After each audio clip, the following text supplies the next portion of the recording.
We, ladies and gentlemen of the human race, are now at a point of danger and opportunity.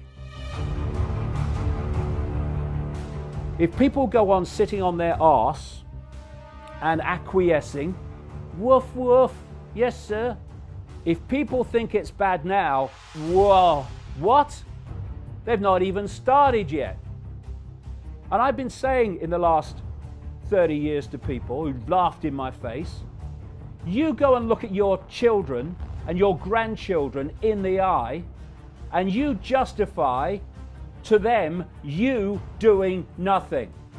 Because if you think it's bad for you, just have some imagination and see the world of total, utter control, dystopia, that your children and your grandchildren are going to live in.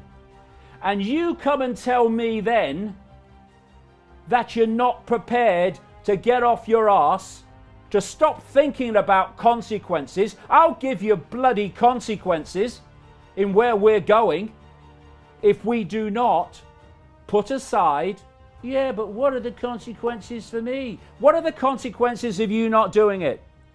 We have to stop acquiescing to this cult. We are at a pivotal point in the history of the human race, literally.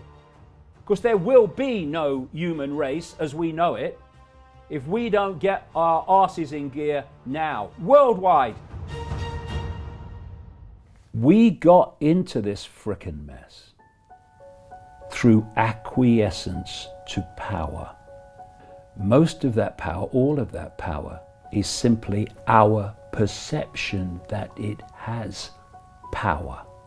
So if we got into this mess by acquiescing to the illusion of power, what's the frickin' answer? Ceasing to do so. And then we'll see where the real power is. And it's not with the few.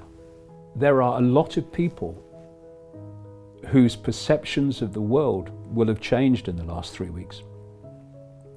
They will have realized that they can't just wave away the idea that a few people are running the world to a very malevolent end, because they're watching it unfold in front of their eyes. And we will see in the weeks to come what impact that mass realization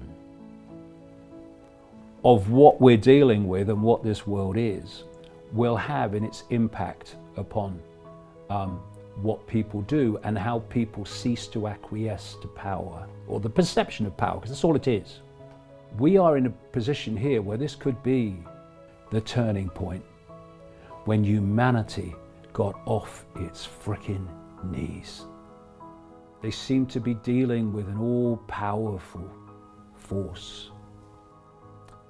And when they looked behind the curtain, it was an old bloke who had no power at all. And this cult expresses its power by persuading the target population that it has power. Its power is in our acquiescence to that illusion of power. We now have the chance to break the spell, to break the mind spell, and see behind the curtain. And what we'll find is something that's not powerful at all once we stop acquiescing to it.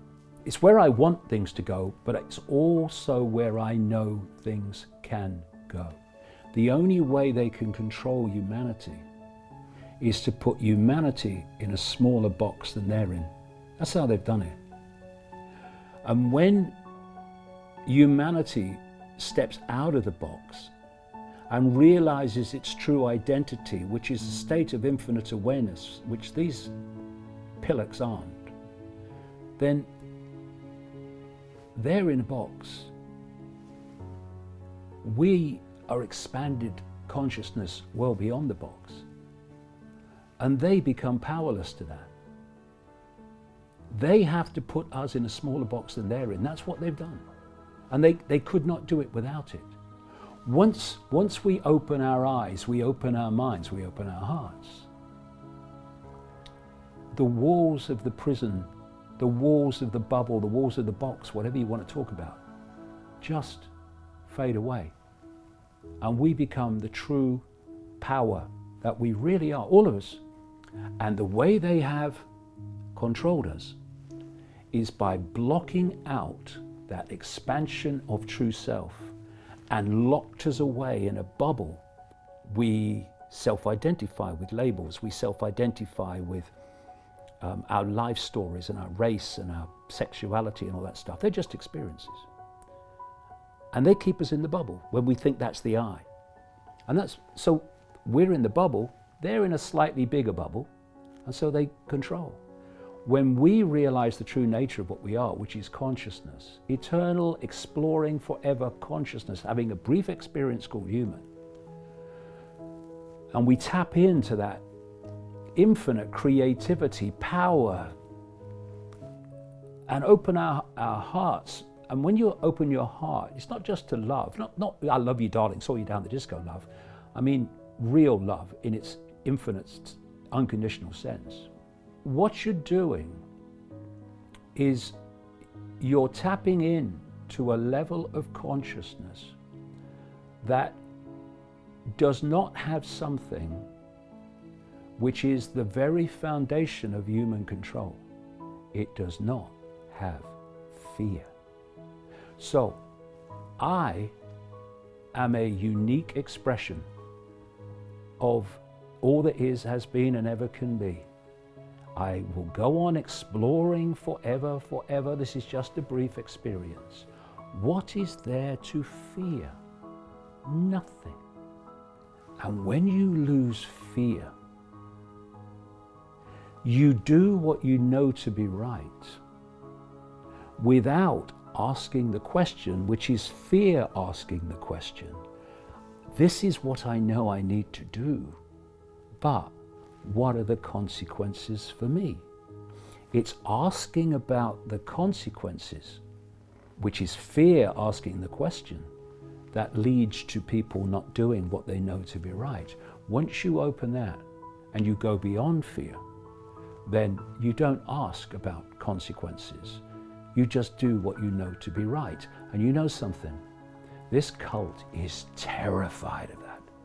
It's terrified of fearless people because fear is its currency of control. And if people are not fearful, it has lost its currency of control. And that's why I have more power than they have. Because you know something?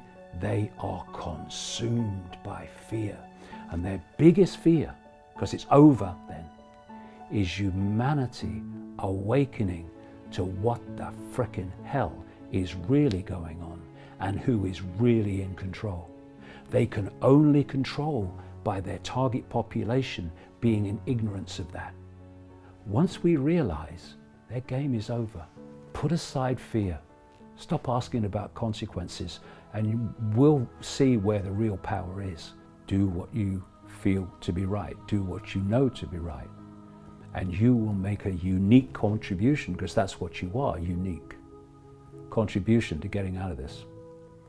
But acquiescence is not an option, because acquiescence is how we got here. We can disagree on the way we see the world and be in perfect harmony with each other. Because no matter what our labels and the divisions and the fault lines that are used to divide us, this cult has every single one of us in its gun sight. Can you not see that now? Hindus are locked down, Christians are locked down, Jews are locked down. Hello? Let this be the time when we see the fallacy and the farce of allowing ourselves to be divided and ruled by our beliefs and our belief in I am right, and therefore no one else should be able to have a different opinion to me, because that's how the cult works. Plays groups off against each other, sets them at war with each other, and if they just looked up, they'd realize that the same hands are holding all the strings while we fight down here. Let's come together, realize what's going on and where this is going, and cease to be divided and ruled. We're in this together, and we'll get out of it together.